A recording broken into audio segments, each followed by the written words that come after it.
Hello viewers, welcome to NAK School.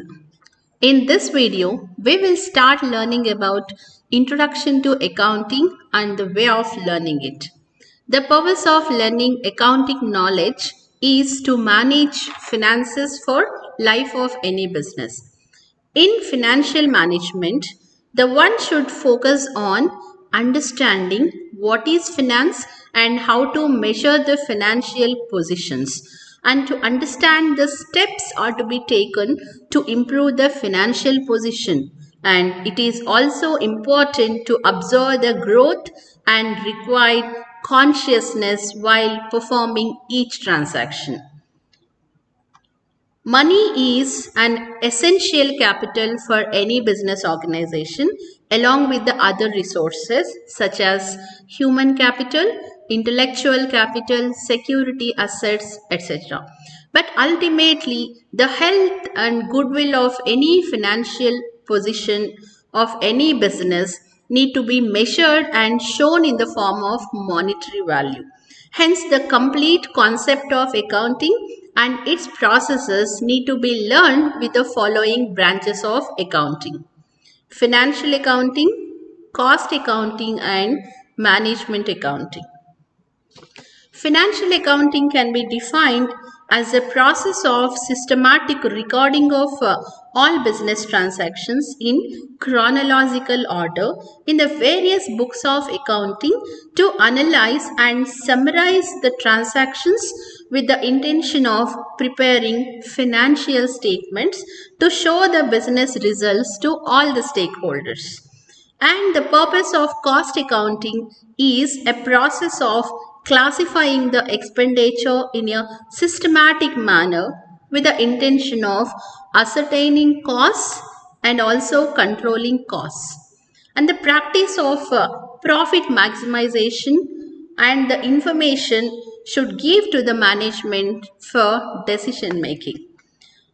So, whereas finally, management accounting plays a major role in analyzing and interpreting the financial data collected from financial accounting and cost accounting experts with the ultimate intention to draw certain conclusions to take business decisions such as creating project proposals, budgets, fundraisings, etc.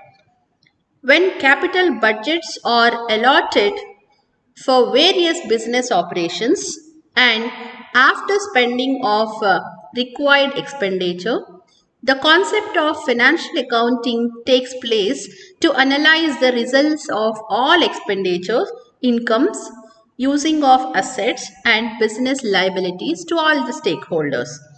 In front of all the stakeholders, the financial experts have to present various data that represents the result of operations in a systematic manner for easy understanding. To make this happen, all business transactions must be recorded, analyzed, and need to be summarized to present in the form of financial statements. The learning of accounting is effective and simple with its concepts and conventions. The accounting concepts and conventions are the foundation to lay an organized accounting system in any organization, and it helps to remain in sync with all the industries as for using the same accounting concept. Hence, the details of accounting concepts will check one by one. The first concept is called separate entity concept. The purpose of this concept is that business is assumed to be a distinct entity than the owner of the business. Hence, the accounting process is carried out in the name of business, not in the name of person who owns the business. Second concept is called dual aspect concept. This concept proposes that every business transaction has two aspects with a relationship of asset and liability. The third concept is called going concern concept. This concept believes that the business of it's going to be in existence for an indefinitely longer period and not likely to close down. This affects the valuation of assets and liabilities. Money measurement concept is the one. In this concept, only those transactions and facts find the place in accounting which can be expressed in terms of money. Non-monetary transactions do not find any place in accounting. This also one of the major drawbacks of financial statements and its reliability. Next one is called cost concept. Under this, the assets acquired by the organization are recorded at their cost of acquisition, and this cost is considered for all the subsequent accounting purposes, say charging of depreciation. This concept doesn't take into consideration the current market prices of the various assets. Another concept is accounting period concept, or it is also called as time period concept.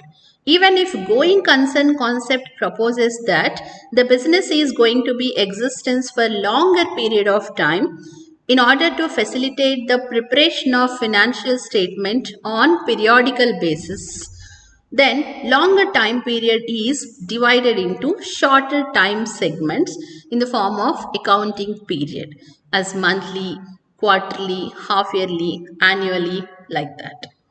The next concept is called accrual concept. Here in this concept, the revenue is recognized whenever it is earned, while the expenses are recognized whenever the assets are consumed. Hence, the periodical statements are considered as true projection of financial health. The last concept, matching concept, that proposes while calculating profit for the accounting period in a correct manner, the expenses and costs incurred during the period, whenever it is paid or not, should be matched with the revenues generated during that particular period. Example, the accounting period usually ends on 31st March. The salaries of the month of March should be considered as the cost of the year ending on 31st March, even if they are actually paid in the month of April. Otherwise, calculation of profits for the year ending on March 31st will go wrong, as the income will be for 12 months while the expenses will be for 11 months only. Thus it about accounting concepts. Then there are few conventions to consider for accounting process. Uh, Whereas convention of conservatism, consistency, materiality and full disclosure. In this, the convention of conservatism is usually expressed and anticipate all the future losses and expenses. However, do not consider the future incomes and profits unless they are actually realized. This is the assumption of conservatism. This convention generally applies to the valuation of current assets, and as such the current assets are valued at the cost of market price or original price, whichever is lower. And convention of consistency proposed that accounting policies and procedures should be followed consistently on the period to period basis so as to facilitate the comparison of financial statement within the organization or among the organizations. Convention of materiality uses, while accounting for the various transactions, only those transactions will be considered which have material impact on profitability or financial status of the organization, and other insignificant transactions will be ignored. The last convention of full disclosure. In this, all accounting information is considered potentially important and relevant is to be revealed regardless of this is detrimental to the company. By following these concepts and conventions, the one will follow the accounting process according to the double entry bookkeeping system, and the process of primary accounting and final accounting. That we will discuss in the next video. Hope we had a clear introduction of accounting principles, especially financial accounting. Thank you.